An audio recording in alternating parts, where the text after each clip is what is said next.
Good morning, dear students. A warm welcome to all of you for our today's digital session on the subject Science and Technology Section A. In our previous session, we have completed with the explanation of chapter number 4, that is Effects of Electric Current. Today, we are going to discuss the textual exercise for the chapter. So, I expect all of you to sit with the textbook and a pencil in your hand. Also, a notebook is required where you have to jot down certain points related to give reasons. Most of the things we have to mark in the textbook because many of the question answers are direct question answers, rules, construction, working. So, all of you are expected to sit with the textbook, pen and a notebook and a pencil to mark in the textbook. So let us begin. On page number 60 of your textbook, question number 1. Question number 1 is, tell the odd one out. Give proper explanation. When such type of questions are asked in the exam, if it is for 1 mark, then half mark is for selecting the odd one and half mark is for explanation. Means why that man which you have selected, that is odd, you have to give the scientific reason related to the textbook. Now here, this can also be an open-ended type of question where you don't have to give the reason related to your that particular chapter. It can be a proper scientific explanation. Now whatever explanation I have given, it is from my point of view. So if you think of any other relevant explanation, you can express in your own words. So let us begin with question number 1A. Fuse wire, bad conductor, rubber gloves and generator. Fuse wire, bad conductor, rubber gloves and generator. Now if you see the first three, bad conductor means the one which does not allow the current to flow through it. Fuse wire, it is also a safety measure to prevent the electrical appliances from getting damaged. Or rubber gloves, they are also used as safety measure to prevent the flow of electricity, especially when you are working with electrical appliances. And the fourth one is generator, which is used to produce electricity. So if you want to get the odd one out, surely generator will be out because it is a device which produces electricity, and all the other three, that is fuse wire, bad conductor and rubber gloves, they are used as safety measures against electricity. So generator is the odd one out because all the other three are used as safety measures against electricity. Second one, voltmeter, ammeter, galvanometer and thermometer. Now if you see, voltmeter, ammeter, galvanometer, they all are used in an electric circuit. Whereas thermometer you don't use in an electric circuit. It is used to measure your temperature of the body. Or one more explanation is, thermometer is used to measure the temperature, whereas all the other three are based on magnetic effect of electric current. So any way you can give the explanation. First point of view is that thermometer is not used in an electric circuit. It is used to measure the body temperature, whereas other three are used in electric circuit. Or the other explanation is, thermometer measures temperature, whereas others are based on magnetic effect of electric current. Third, loudspeaker, microphone, electric motor, magnet. Now here the odd one out is magnet because all the other three, they are related to the magnetic effect. All the other three are related to magnetic effect. Here we end with question number 1. Question number 2 is, explain the construction and working of the following. Also draw a neat labeled diagram for it. Construction and working. Here they have asked construction and working for a electric motor. Now directly you can mark the answer in your textbook on page number 56. On page number 56 you have on the top, beginning from the first line of that page, the electric motor consists of. Now when you are writing the construction or whatever answer you will be attempting in the exam, you have to write the answer point wise. Here I have shown you the points in bullets, so you have to attempt the answer point wise. So paragraph I am marking and giving in the textbook, while writing you write in the form of points. So on page number 56, the first point, the electric motor consists of rectangular loop of copper wire having resistive coating. It is placed between the north pole and south pole of a magnet, such as a horseshoe magnet, in such a way that its branches AB and CD are perpendicular to the direction of magnetic field. The two ends of the loop are connected to the two halves X and Y of the split ring. Why I am reading? Because point wise it is given in the textbook, you can just mark it. The two halves of the ring have resistive coating on their inner surfaces and are tightly fitted on the axle. The two halves of the split ring X and Y have their outer conducting surfaces in contact with the two stationary brushes E and F respectively. So at this point you complete with the construction. Also they have asked, draw a neat labeled diagram for it. So you have to, before the answer begins, you first draw the diagram. Below the diagram you write the construction. Below the construction you write the working. After construction we continue with working. Wherever we have marked on page number 56, continue in the next paragraph. When the circuit is completed, the current flows in the branch AB of the loop from A to B through the carbon brushes E and F. Since the direction of magnetic field is from North Pole to South Pole, according to Fleming's left-hand rule, a force is exerted on the branch AB and pushes it down. The current in the CD branch is in an opposite direction to that in the AB branch, and therefore a force is exerted on the branch CD in upward direction. Thus, the loop and the axle start rotating in an anti-clockwise direction. Continue marking. After half rotation, the two halves of the split ring X and Y come in contact with carbon brushes F and E respectively, and the current in a loop starts flowing in the direction of DCBA. Therefore, a force is exerted on the branch DC in downward direction and on the branch BA in the upward direction, and the loop continues to rotate in anti-clockwise direction. Thus, the current in the loop is reversed after every half rotation, and the loop and the axle continue to rotate in the anti-clockwise direction. So the entire paragraph.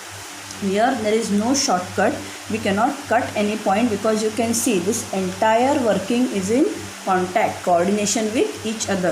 If you skip any point, then your working will remain incomplete. You may lose the marks. So, and also here you cannot express anything in your own words. You have to write it as it is given in the textbook along with a neat labeled diagram.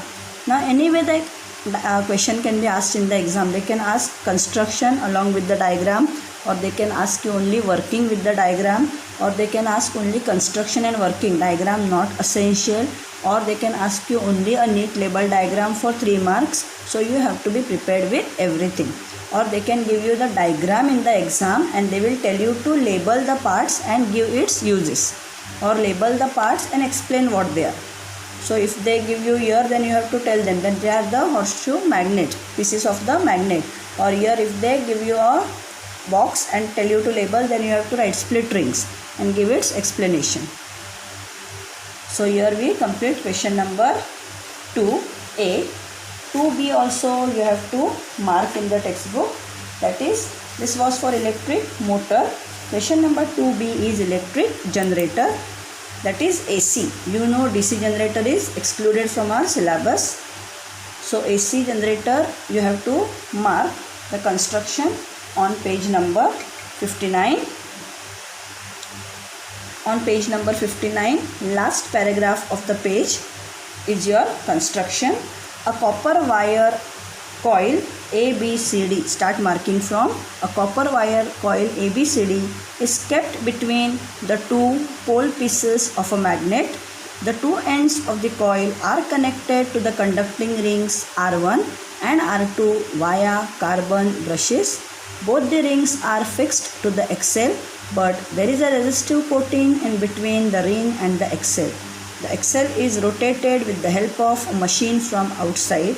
Because of this, the coil ABCD starts rotating. The stationary carbon brushes B1 and B2 are connected to a galvanometer which shows the direction of current in the circuit. Upon rotating the axle, the branch AB goes up and the branch CD goes down. That is, the coil ABCD rotates clockwise. Now, working. According to Fleming's right-hand rule, electric current is produced in the branches AB and CD in the direction A to B and C to D. Thus, the current flows in the direction A to B, B to C, C to D. In the external circuit, the current flows from B2 to B1 through the galvanometer. After that, start marking from after half rotation, the branch AB takes the place of branch CD and branch CD takes the position of branch AB. Therefore, the induced current goes as D to C to B to A. But the branch BA is always in contact with the brush B1 and branch DC is in contact with B2. Hence, in the external circuit, current flows from B1 to B2, that is opposite to the previous half rotation. This repeats after every half rotation and alternating current is produced. This is an AC generator. So this is your working along with a proper labeled diagram. I hope all of you have marked properly on page number 59 and 60. So let us move to question number 3, a short question. Electromagnetic induction means, they have given you 4 options. So what is electromagnetic induction? Charging of an electric conductor? No. Production of magnetic field due to a current flowing through a coil? No. Motion of the coil around the axle in an electric motor? No. It is what? It is the generation of current in a coil due to relative motion between the coil and the magnet. That is your meaning for electromagnetic induction. Now, let us move to question number 4. Question number 4 is omitted because it is the difference between AC and DC generator. We know that on page number 60, what will be required to make DC generator? DC generator is cancelled. So, that question we will omit. Question number 5. Which device is used to produce electricity? Describe with a neat diagram. Now here, to produce, they have asked. Electric motor, not used to produce. Galvanometer, not used to produce. Electric generator, yes. Generator is used to produce electricity. In the textbook, they have given in the bracket DC. You make AC because DC is not there in a syllabus. Voltmeter, it is used to measure the potential difference. So there is no question about production of electricity. So it is the electric generator. So 1 mark you will get over here. Which device? So you will write electric generator is used to produce electricity. Describe with a neat diagram. So just now in question number 2b we have marked about electric generator. See, this is we have marked about generator. Same thing you are going to write in short. That will be for your AC generator. So I have written same as question number 2b.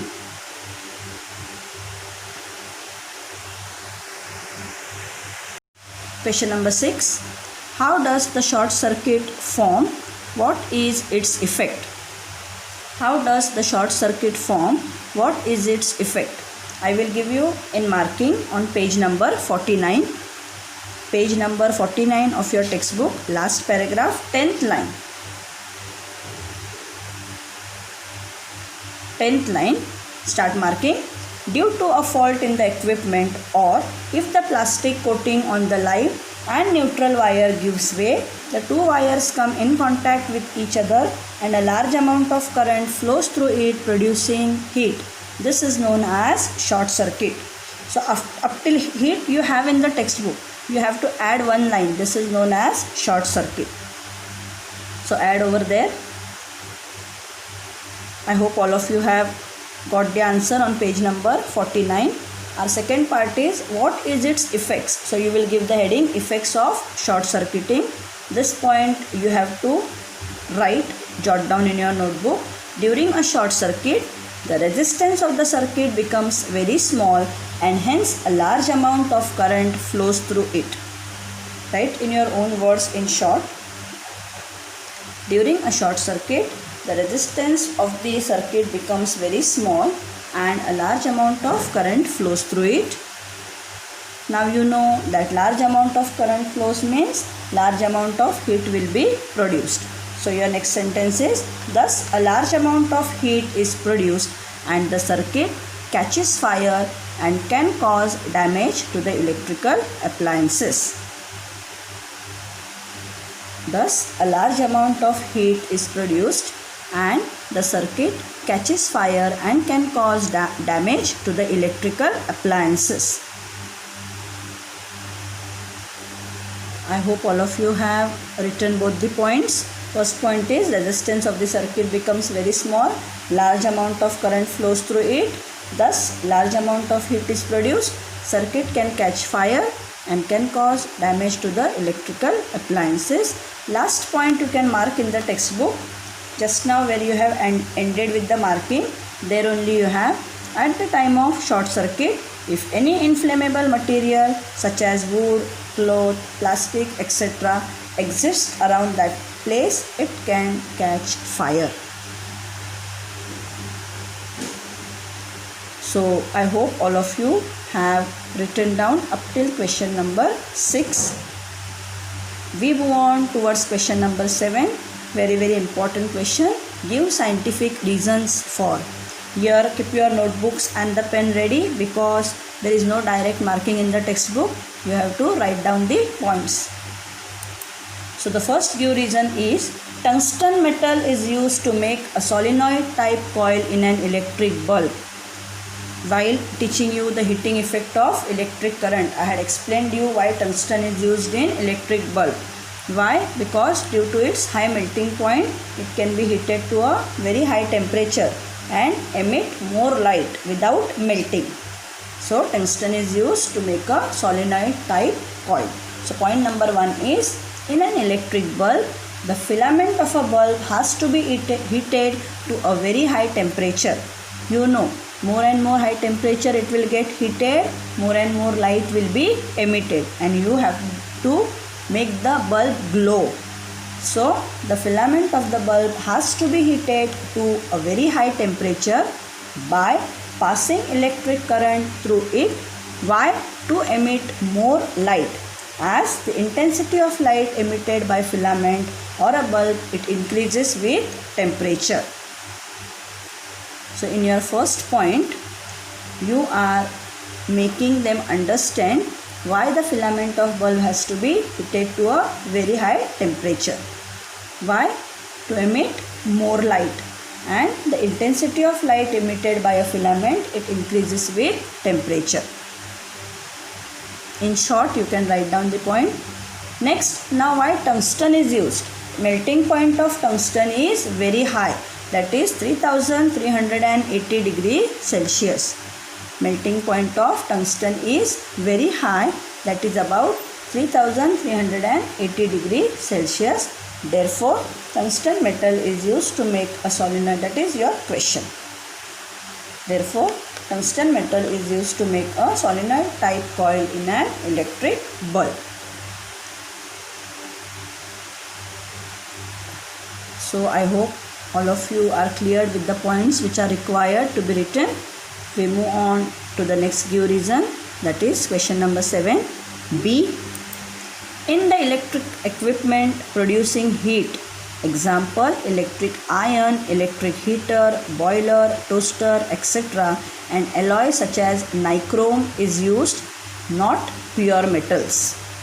Now you all know that the equipments which they have mentioned over here, they make use of heating effect of electric current. So your first point will be equipments such as electric boiler, iron, heater. These names from here you have to copy. They make use of heating effect of electric current. Very, very important point.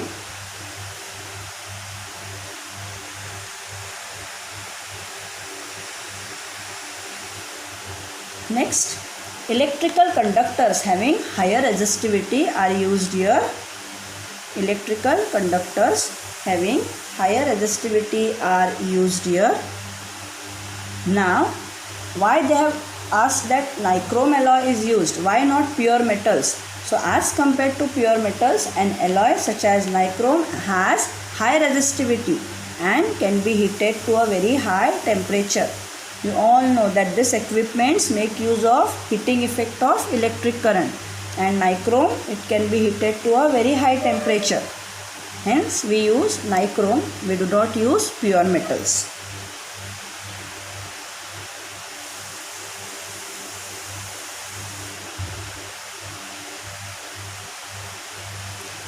Point number 1, equipments such as electric boiler, iron, heater, etc. make use of heating effect of electric current.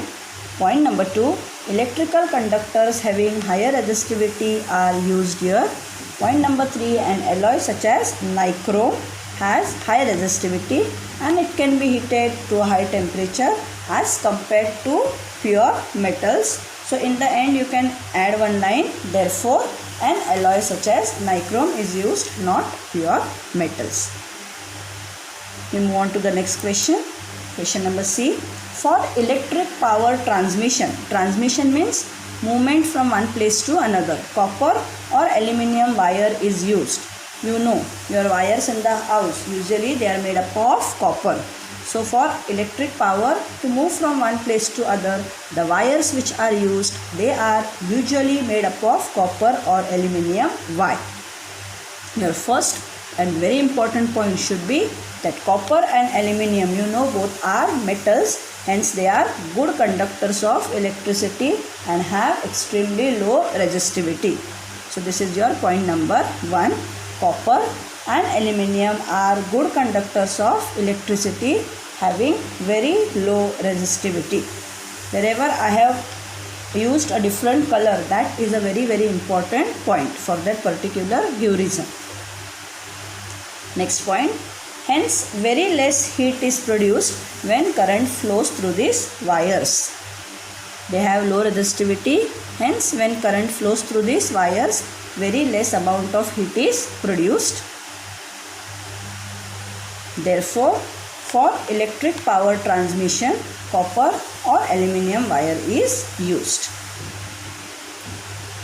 For electric power transmission, copper or aluminium wire is used. Why? First, they are good conductors of electricity. They have low resistivity. Hence, very less heat is produced when current flows through these wires, and therefore question.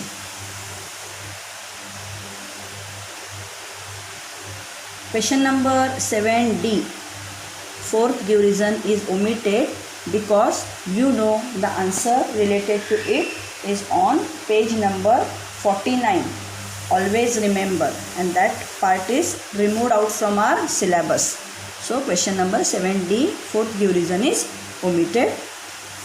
We move on to question number 8. Which of the statement given below correctly describes the magnetic field near a long straight current carrying conductor?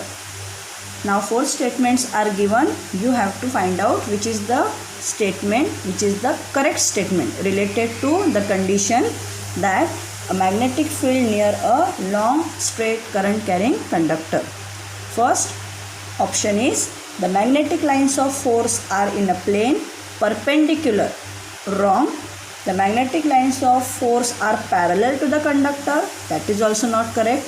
The magnetic lines of force are perpendicular to the conductor going radially outward. No. So the fourth one is the magnetic lines of force are in concentric circles with the wire as the center in a plane perpendicular to the conductor. So your fourth option is the correct option. Option number 4 is the correct option. With this, we complete question number 8. Question number 9 is a direct answer which you can mark in your textbook. What is a solenoid? Compare the magnetic field produced by a solenoid with the magnetic field of a bar magnet. Draw neat figures and name various components. All of you in your textbook, move on to page number 54. You can see figure 4.9, page number 54, figure 4.9. That diagram you have to draw in the exam, magnetic field in a solenoid. This diagram you have to draw in the exam with proper labelings. Start marking from under the heading of magnetic field due to current in a solenoid. Point number 1, they have asked what is a solenoid. So you will answer whenever an electric current passes through a solenoid. Don't start from there, you mark one line in the textbook. When a copper wire with a resistive coating is wound in a chain of loops like a spring, it is called a solenoid. That you mark, you write for the first part of the answer, and from comparing you start marking from here. Whenever an electric current passes through a solenoid, magnetic lines of force are produced. Next paragraph, don't write that you are aware and all. You begin from the properties of the magnetic field of a solenoid are very similar to the magnetic field produced by a bar magnet. One of the open ends of the solenoid acts as a magnetic north pole and the other as the magnetic south pole. And last paragraph of that concept, this means that the intensity of the magnetic field within the solenoid is uniform everywhere. That is, the magnetic field in a solenoid is uniform, and it should be accompanied with a neat label diagram. That is, in your textbook you have figure 4.9 on the same page. So in this way you are explaining what is a solenoid. At the same time you are comparing the magnetic field produced by a solenoid with the magnetic field of a bar magnet. So question number 9 is over. Question number 10 is, name the following diagrams and explain the concept behind them. Very simple. Name the following diagrams and explain the concept behind them. Looking at the first diagram, you come to know it is Fleming's right hand rule. So directly you can mark the rule in your textbook. Fleming's right hand rule is on page number 58. Page number 58, last paragraph of that page, 7th line. Stretch the thumb, the index finger and the middle finger of the right hand in such a way that they will be perpendicular to each other. In this position, the thumb indicates the direction of motion of the conductor, the index finger the direction of the magnetic field, and the middle finger shows the direction of the induced current. This rule is known as Fleming's right hand rule. So easily you can mark in the textbook. So first point should be this, they have told you name the following diagram. So you have to write given diagram indicates Fleming's right hand rule and then explain the concept. Then you write about the rule. Similarly, next B is nothing but Fleming's left hand rule. Look at the hand. Immediately you can come to know which is the right hand. Here you can see it is the right hand, and then here you can see it is the left hand. So Fleming's left hand rule. You mark all of you on page number 55. In the center of the page in middle you can see 4.11 Fleming's left hand rule. In that paragraph, 8th line, according to Fleming's left hand rule. The left hand thumb, index finger and the middle finger are stretched so as to be perpendicular to each other. If the index finger is in the direction of magnetic field and the middle finger points in the direction of the current, then the direction of the thumb is the direction of the force on the conductor. So here we complete question number 10. In our next session, we are going to continue with question number 11 and question number 12, that is solve the numerical examples. We are going to solve all the numerical examples which are textual.